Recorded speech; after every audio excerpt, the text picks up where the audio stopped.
Hi friends, I wanted to send you a message as we quickly approach the Advent season away from our sacred sanctuary space. And I know it's been several months now and it's starting to weigh heavily on our hearts. And so I just wanted to send you a message saying, I'm here for you, so please reach out to me anytime to set up a Zoom call or a phone conversation. We can get together if we need to.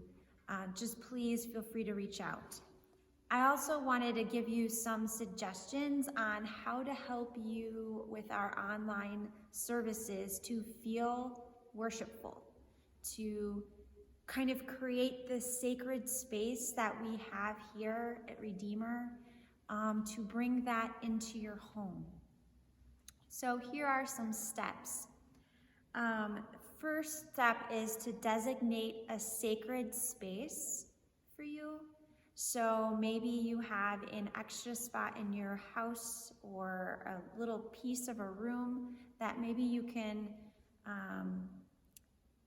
designate as your Redeemer worship space.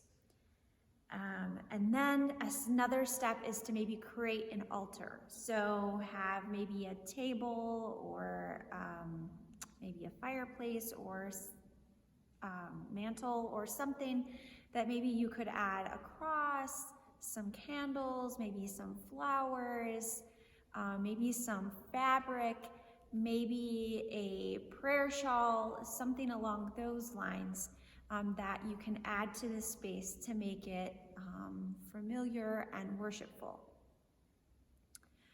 I also want to encourage all of you that have children or grandchildren with you to encourage them and engage them in the worship space.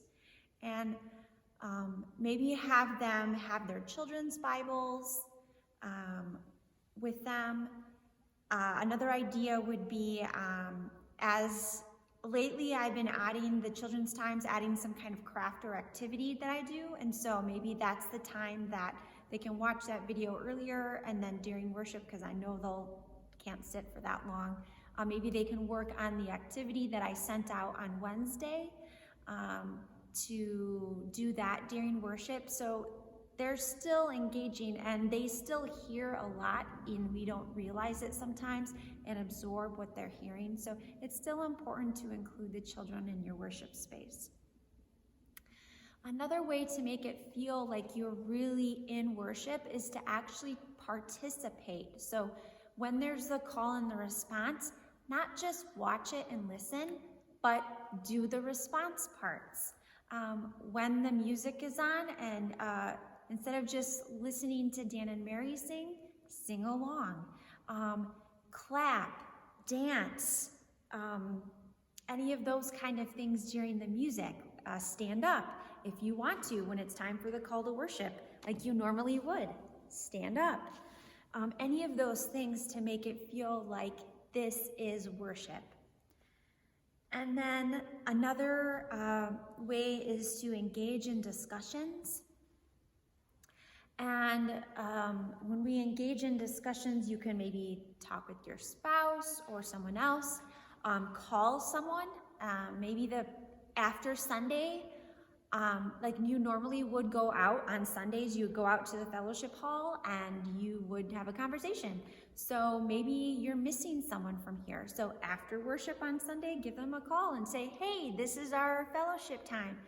And just have a discussion on, worship, a prayer, maybe a song you liked, or, engage in conversation with one another. Some of the things that you also want to do is you want to limit distractions. So perhaps maybe, like you would at Redeemer, turn your phone off, or put it on silent or vibrate. And then you also want to make sure that you're limiting distractions for others that are on Zoom. So you want to, make sure that you're not accidentally unmuting yourself, or make sure that it's a little distracting if you're typing in prayer requests during the sermon. that pops up on the screen for people, so that distracts them as well from hearing the message. So that's another tip that you can think of in terms of being in a worshipful, prayerful space in your home when we're engaging. I hope some of those tips will help you be able to better connect with the worship that we're doing. And again, please feel free to reach out to me anytime here at Redeemer or at pastor@redeemerucc.org. I love you all. I miss you so much. I can't wait till we're back in this space all together. But until then, we will be super creative and we will virtually stay connected as the Redeemer community. Love you. Bye-bye.